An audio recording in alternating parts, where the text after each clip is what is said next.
Hi folks, right, a revision to preparing watercolour paper for acrylic or oil painting. Now this is, look, I'm going to paint over that one. There you go. It's a demonstration I did for some months ago. This is quite good, but this is just all gone wrong here. But it's okay for the demo. I've prepared this side here with some PVA glue, that stuff, PVA, decorators PVA, you see that? There we are, PVA glue. Cheapest way to buy it, that cost a fiver in B&Q. I was selling it off cheap. It's not as saturated or as concentrated as some of the others I've used, but it's very good. I pour up to about there into this plastic pot here and dilute it with water. You've got to experiment with the how diluted it is. If it's too diluted, it'd be like water. So that's dry. I've dried it with a hairdryer, so I'm going to turn this over. That's the side I'm going to paint on. First off, I put a bit of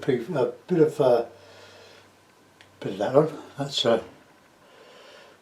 burnt sienna acrylic, of course, and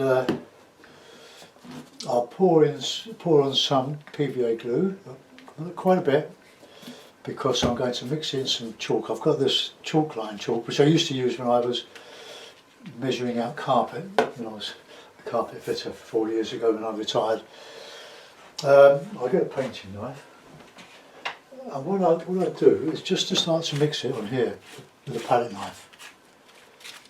Okay, see, it's going to soak up. You can use plaster, but plaster dries very quickly itself. If you use plaster of Paris, that was what I was demonstrating about 4 years ago, but I've since gone on to chalk. Look at that, lovely.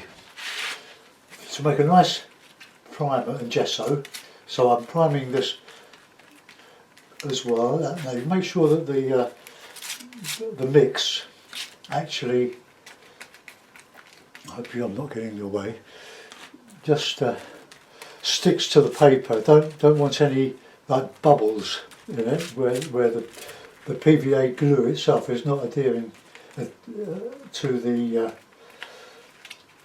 paper. Just work away at it. I'll go over it with a brush. You don't have to. You might like. You can model with this and make a nice bit of impasto underneath. Some of that chalk has got a little bit lumpy, but I've had it for years.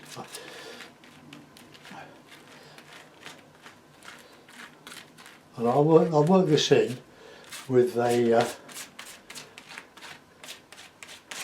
brush when I've spread it. It's the easiest way to do it, I found.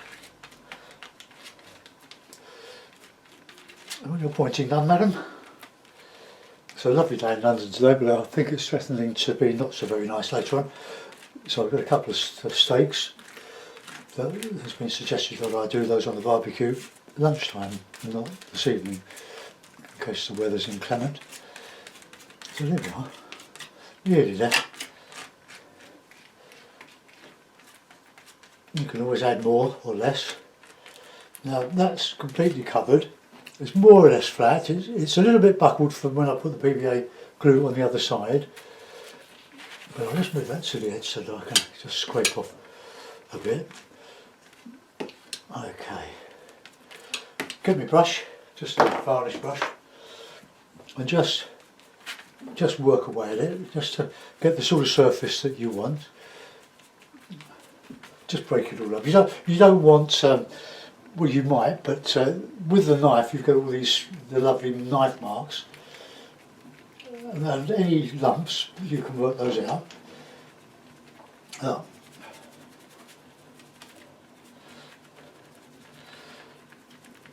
did a watercolour yesterday, so don't anybody complain I'm doing yet another acrylic. And somebody asked me on Facebook if they love my work, but would I do some buildings and like street scenes? No, not interested.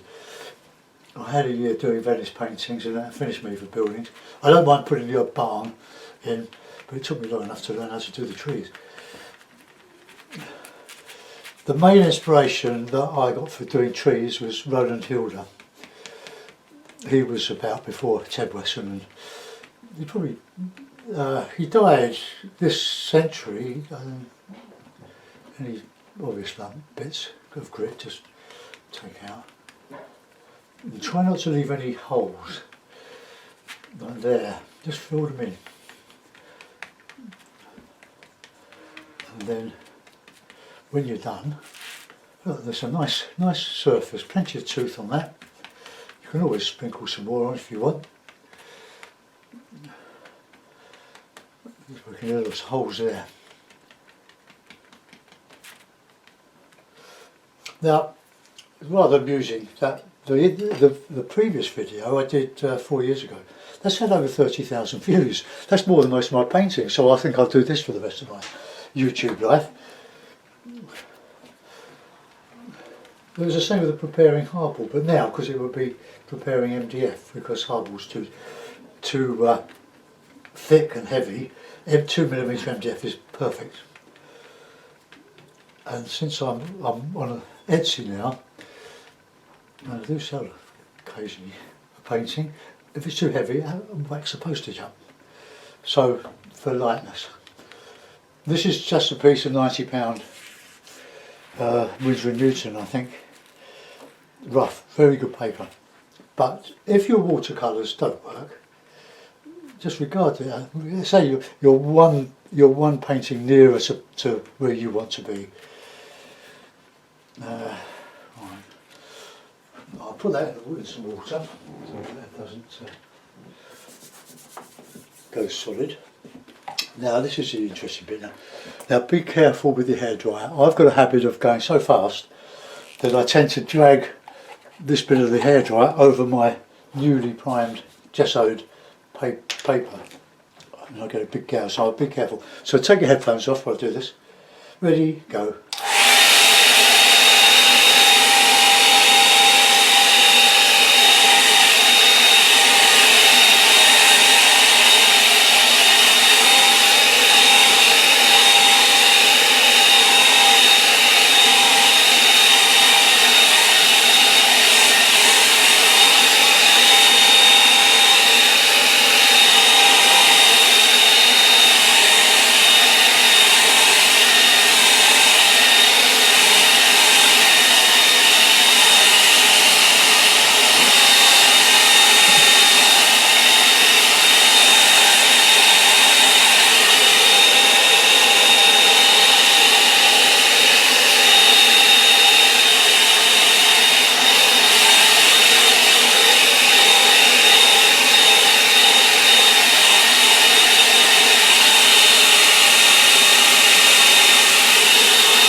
Right, well that's a bit touch dry. That's not as dry as it will be before I start painting on it in 10 minutes or so. I thought I'd show you that. That's the blue obstetric gel, 2.5 litres, that I bought for mixing with the acrylics. It's a marvellous stuff.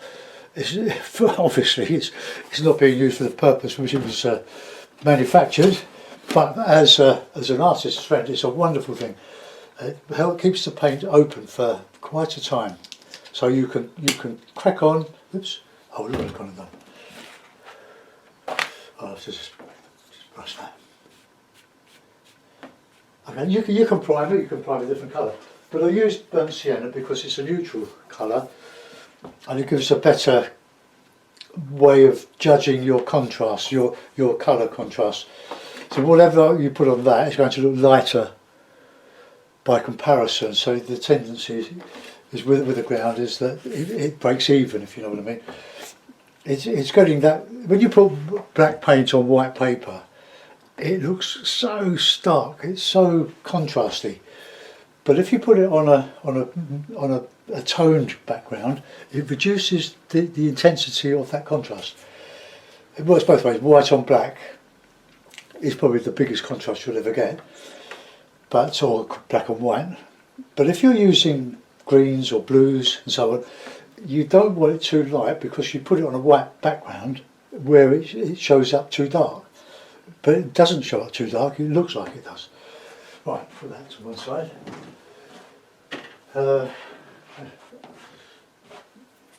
Right, okay, so I think that's about it.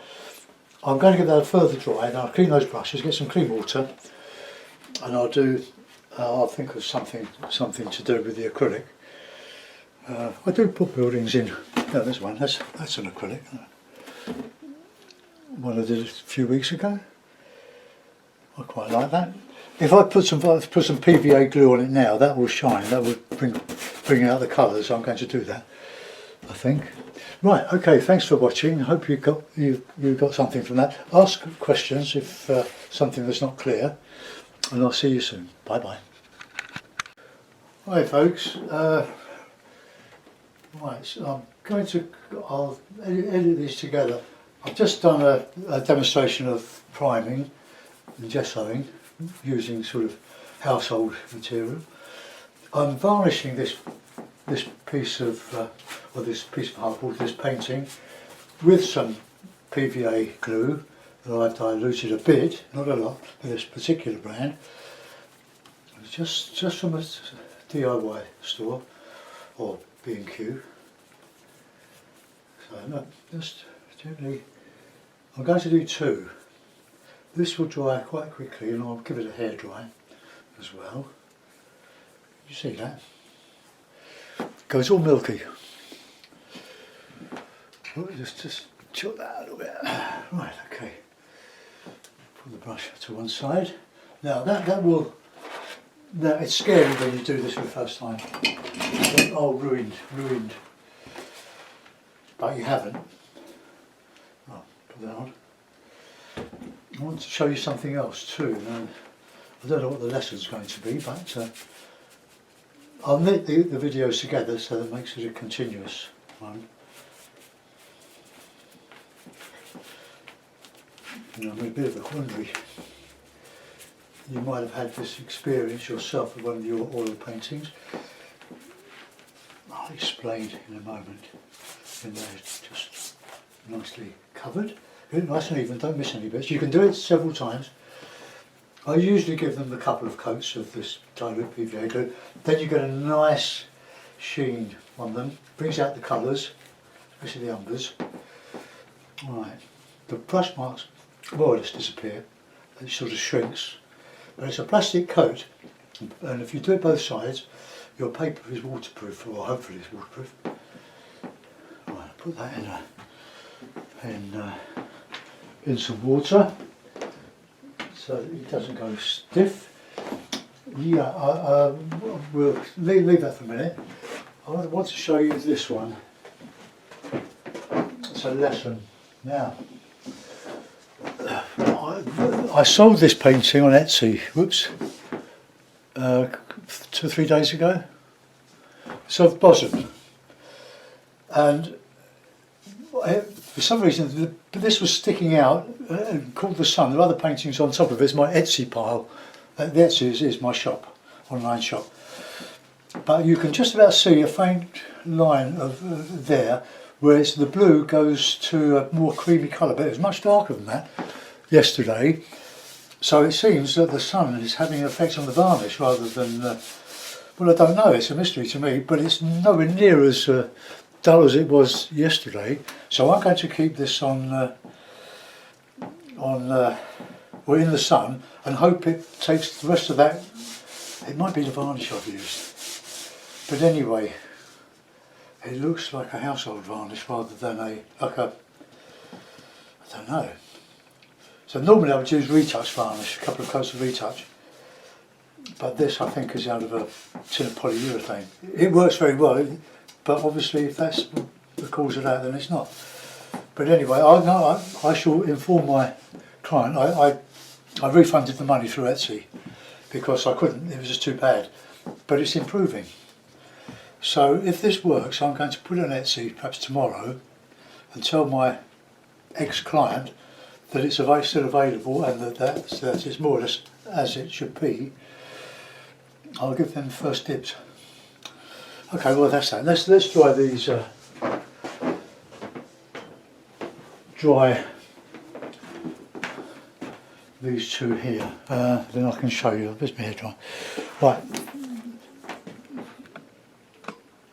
Bit of noise coming up.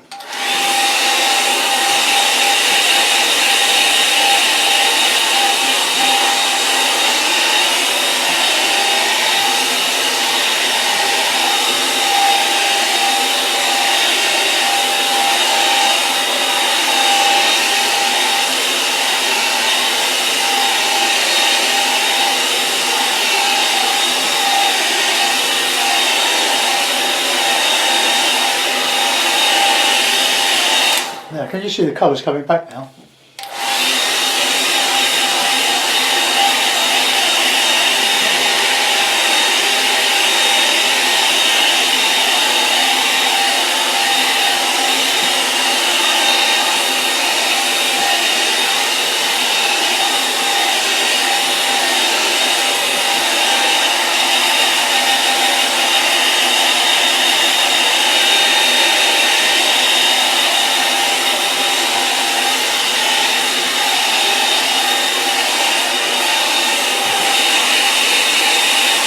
This is the one I did yesterday.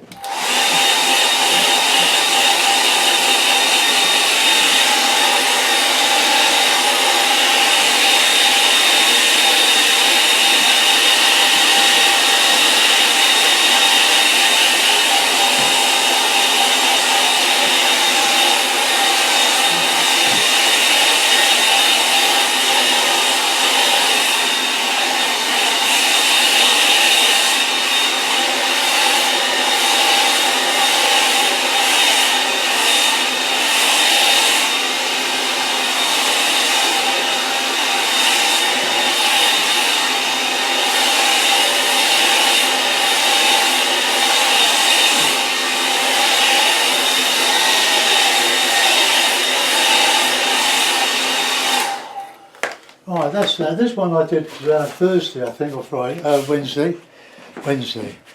It's a sort of semi-abstract of the River Wandle, but you can see it shining, can't you, with the varnish? It's like canvas now, or parchment. It's got a coating on the back and 2 coats of varnish on the front, plus the gesso, bit of gesso. It's lovely. It's nice to handle. Let's have a look at this one. This is on the £90. No, it's not. This is on the Fabriano £130. Hey, don't throw your watercolours away. You might be angry because you haven't got as far as you want to be, but keep them, because when you get around to this sort of paint, you see all the thick gesso in it. Probably over gessoed, but anyway, there it is. Whoops. That's it. Let's have a look at the other one. Put that there. I'm checking on that frame now. There it was in. Right, there we go. That's it brings out the depth. So I'll leave that. That's touch dry now. I might give that one another coat later on.